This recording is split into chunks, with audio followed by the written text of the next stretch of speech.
සුබ දැසනක් වේවා. ඊයේ සමාජ මාධ්‍ය හරහා චූටි වීඩියෝ එකක් ඒ වගේම ෆොටෝස් වගේක් ෂෙයා වුණා. ඒකට හේතුව තමයි අපේ අර හන්තානේ ස්වාමීන් වහන්සේ කරගෙන යන වැඩපිළිවෙල ඒක විවේචනය කරලා ඒක එඩිට් කරලා ඒගොල්ලෝ චිත්‍රපටයක් නිර්මාණය කරලා තිබුණා. මේ හාමුදුරුවෝ මේ ලකුණු දාගන්න හදනවා කියලා. හරි අපි හිතමුකෝ හාමුදුරුවෝ ලකුණු දාගන්න හදනවා කියලා. ඔයගොල්ලෝ මොනවද කරලා තියෙන්නේ? විවේචනය කරන මිනිස්සු. ඔයගොල්ලෝගේ ලකුණු දාගන්න නැතුව මොන හරි කරපු දේවල් ටිකක් තියෙනවද? අහිංසක මිනිස්සුන්ගේ එකතු කරපු බඩු ටික සද්ද විකාශනයන්ට දාලා රජයට පවරගෙන ඒව බෙදන එකද කරලා තියෙන්නේ. එහෙම නැත්නම් අර අහිංසක මිනිස්සුන්ට මොනවම හරි ආධාරයක් ඔයගොල්ලෝ කරලා තියෙනවද? මතක තියාගන්න වැඩක් කරන මිනිස්සුන්ට ඔය සෝෂල් මීඩියා පේජ් කරන ඇත්තටම ඒ මිනිස්සු තමයි මිහිපිට දෙවිවරු. තමුන්නාන්සලාට එම කැක්කමක් නැත්තම් මම හිතන්නේ ලංකාවේ පුද්ගලෙක් නෙමෙයි කියලා තමයි මගේ හැඟීම. මේ මගේ පෞද්ගලික මතය. ඉතින් හරි කනගාටු වෙනවා. මතක තියාගන්න ෆෝන් එකක් නැත්තම් මේ විවසනයටපත් වෙච්ච මිනිස්සුන්ට අද වතුරක් නැහැ. ෆෝන් එකෙන් තමයි ඔය ගේම ගැහුවේ මිනිස්සු.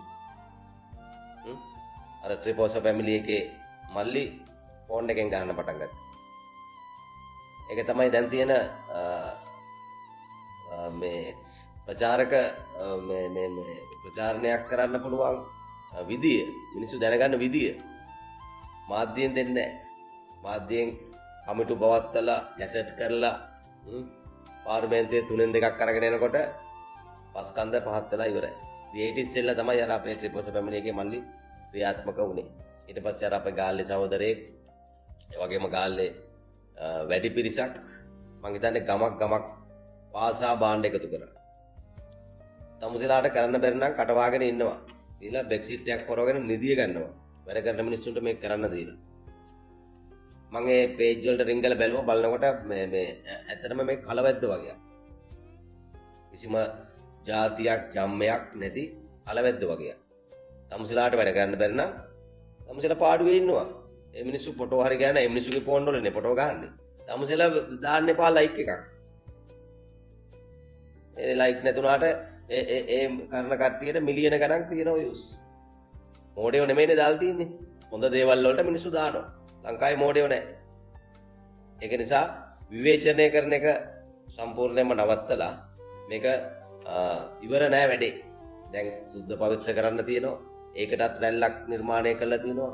එතන දකුණු පළාතෙන් කට්ටිය යනවා. රජයට උදව් කරන්න ඕන. මං හිතන්නේ රජයත් ඒකේ පොට පෑදෙන්නේ මේ කරන දේ අල්ලගෙන. මතක තියාගන්න. එහෙනම් ඒ කරන මිනිස්සුන්ට උදව් කරන්න. කාරණේක විල්ලා සිටින්නේ මම මේ බැරිම දැන දැන් මේ ඇත්තටම පුද්ගලෙක් විදියට අපි මේව බලාගෙන ඉන්න හොඳ නැහැ. වැඩ කරන මිනිස්සුන්ට අපහාස මඩ ගහනවා නම් අපි ඒ වෙනුවෙන් අනිවාර්යයෙන්ම පෙළ ගැහෙනවා. ඒක නිසා කරුණාකරලා වැඩක් කරන්න බැරි නම් සද්ද නැතුව ඩෙක් සීට් එකක් හොඳට පොරවගෙන නිදිය ගන්න. එහෙනම් thank you මල්ලා.